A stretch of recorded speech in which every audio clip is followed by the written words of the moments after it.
Pues ya, le estaba diciendo pues cómo dentro de esta primera parte de la fiesta, pues lo que equivale a los discursos de bienvenida, etcétera, de conocerse, de cambiar impresiones, de platicar, pues tenemos nosotros en la misa la liturgia de la palabra. En esta liturgia de la palabra, la palabra liturgia, por si acaso, ¿qué quiere decir eso? Que se refiere al culto público de la iglesia.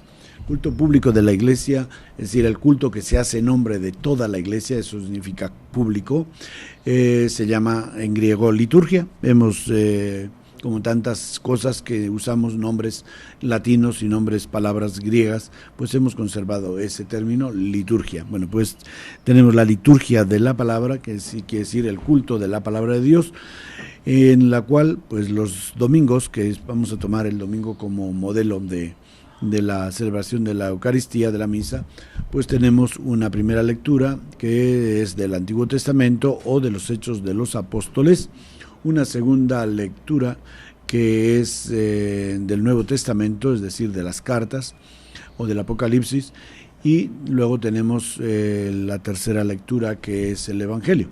Bueno, entre la primera lectura y la segunda tenemos un salmo, ¿verdad? Un salmo que viene a romper la rutina de las lecturas y traducir lo que hemos escuchado en la primera lectura, traducirlo en una alabanza a Dios, ¿verdad? De hecho, pues se aconseja que se cante. Después de la segunda lectura viene el canto del Aleluya, que es un canto pues muy significativo dentro de la celebración de la Pascua judía, ¿verdad? Porque este Aleluya era...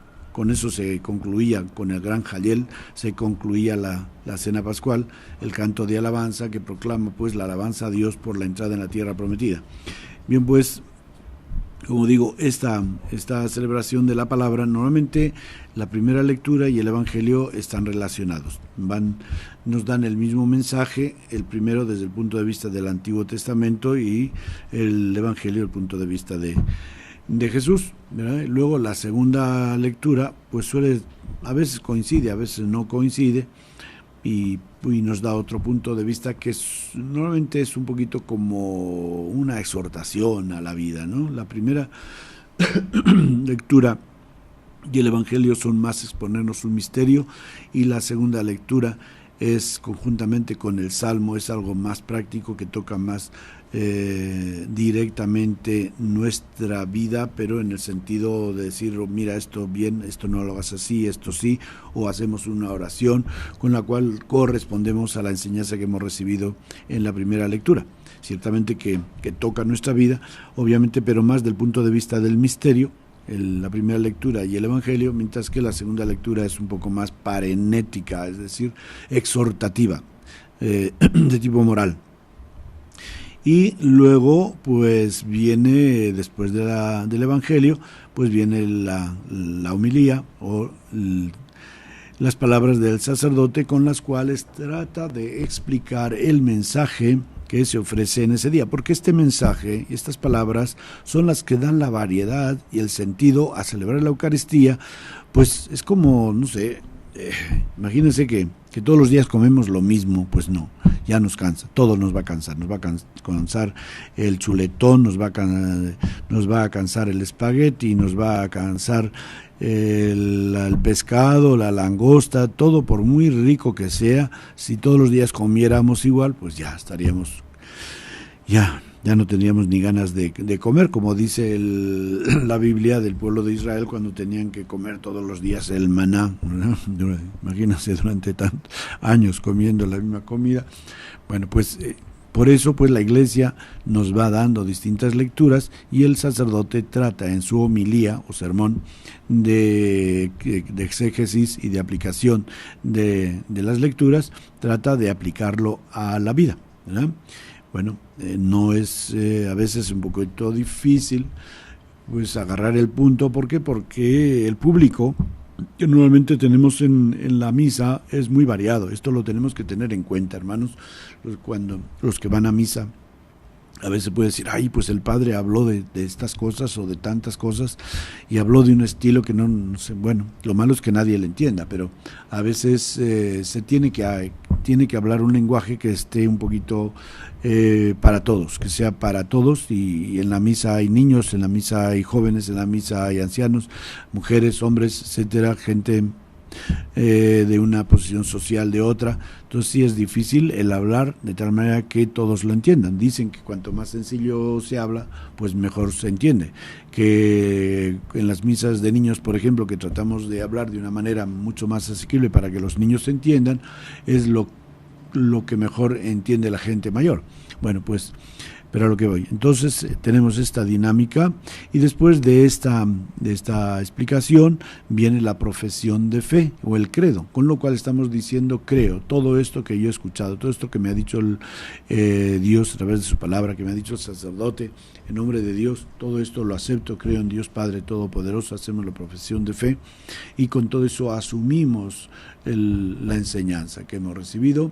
Luego pasamos a hacer unas preces de los fieles, a través de las cuales queremos que todo el mundo participe, que todo el mundo se beneficie de este gran regalo de la renovación de la Pascua de Jesús, de la salvación de Jesucristo, que se renueva a través del misterio de la Eucaristía, que la gracia de Dios alcance a todas las personas de buena voluntad, ¿no? Y entonces esta es la primera parte, que llamamos la liturgia de la palabra, y pasamos a la segunda, que es la liturgia de la Eucaristía propiamente, que la comenzamos con la presentación de las ofrendas, ¿verdad? Dentro de la presentación de las ofrendas está también la colecta que se hace, porque esas van a ser ofrendas que se van a presentar también no para Dios, sino para las personas, para las necesidades de la iglesia, proyectos que hay en la parroquia o en la iglesia. Entonces son parte, por eso se dice presentación. Se presenta al altar el pan y el vino, que se convertirá en el cuerpo y la sangre de Cristo, y se presentan a continuación también lo que los fieles quieren dar para ayudar a las necesidades de la iglesia. Bueno, y así discurre esta segunda parte con una oración de alabanza. Acuérdense, precisamente se llama la plegaria eucarística, que comienza con una oración de alabanza en la cual se incluye el Santo, Santo, Santo, que nuevamente se canta, y ya luego entramos a prepararnos para la consagración, para ese momento que renueva cuando Jesús les dice: esto es mi cuerpo, tomen y coman, esta es mi sangre, tomen y beban, ¿verdad?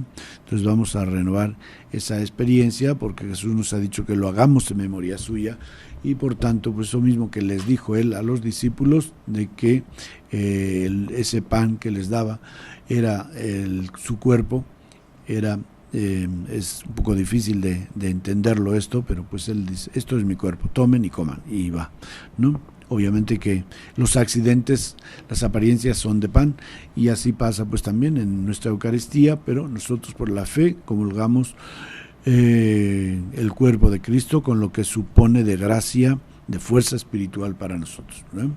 Y ya, pues llegando a ese momento de la consagración, que es como un punto álgido, fundamental de la Eucaristía. De ahí vamos ya a pasar a hacer algunas oraciones pidiendo a Dios para que la gracia de este sacramento también llegue tanto a vivos como a difuntos. Lo presentamos, hacemos una oración. Lo primero que hacemos al recordar el sentido que tiene es ofrecerlo a Dios. Ya no ofrecemos pan y vino, sino ofrecemos el cuerpo y la sangre de Cristo, como si estuviéramos ofreciendo al mismo Jesús, que se ofreció al Padre: en tus manos encomiendo mi espíritu, en la cruz. También ahora lo ofrecemos como el sacrificio por el cual se renueve la fuerza salvadora para todos nosotros que celebramos ese misterio y lo podamos asumir personalmente.